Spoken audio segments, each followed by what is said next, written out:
I remember the snap of my ribs more than the fall, the way the tile floor rushed up to meet me, and her voice, sweet, venomous, almost playful, whispering, "You deserved it."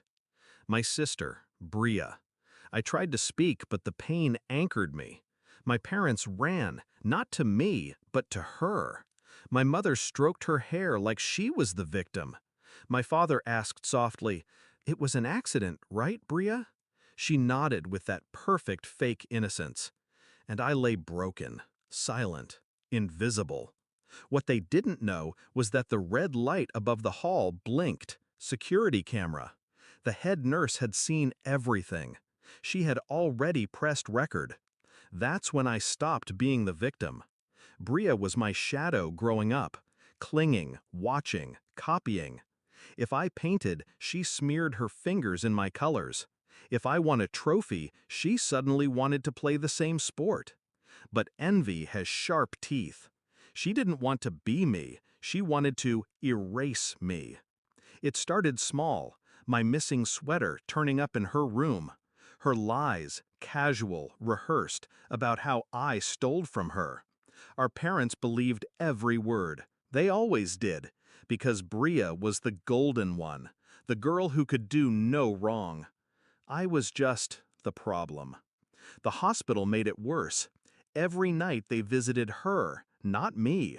They told the nurses, "Don't listen to her, she exaggerates. Bria didn't push her, she trips a lot." I stayed silent, let them write their own story, because mine was already unfolding. The nurse, the one who pressed record, slipped me a flash drive. "Keep this safe," she whispered.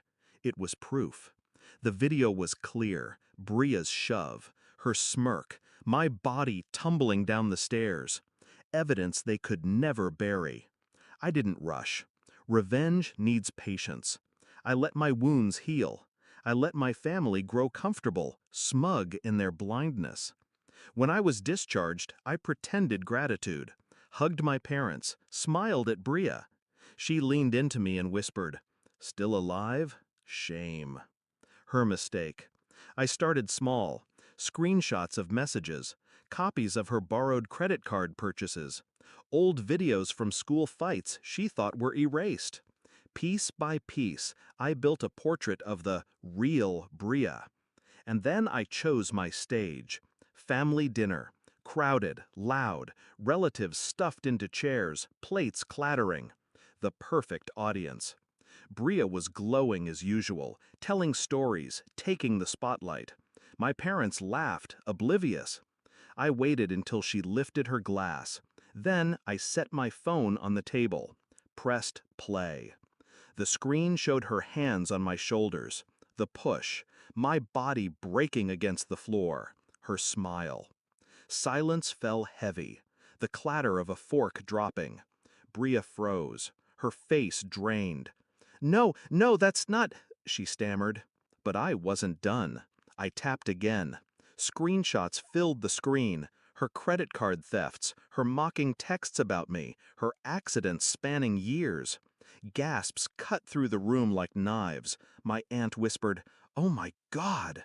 My parents, their faces collapsed. My mother's hand shook. My father couldn't look at me. "Accident?" I finally spoke. My voice was steady, cold. "Still want to call it that?" Bria lunged for the phone, but I pulled back. Too late. Everyone had seen. And that's when the second phone buzzed in my pocket. The one I'd given to the nurse. Live stream. Every relative who couldn't make it was watching. No one could cover for her. No one could twist the story this time. Bria screamed, denied, clawed. But the room had already turned. The weight of their stares was her new prison. I didn't need to shout. I didn't need to fight. I just watched her unravel, her own lies strangling her. The fallout was quick. The police called. The hospital filed a report. My parents tried to plead ignorance, but the video spoke louder than their excuses.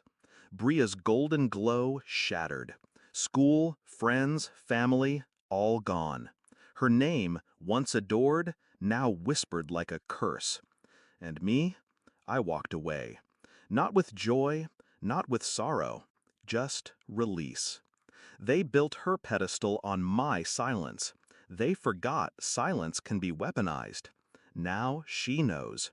Now they all know. I can still hear her words sometimes. You deserved it. But she was wrong. I didn't deserve the fall.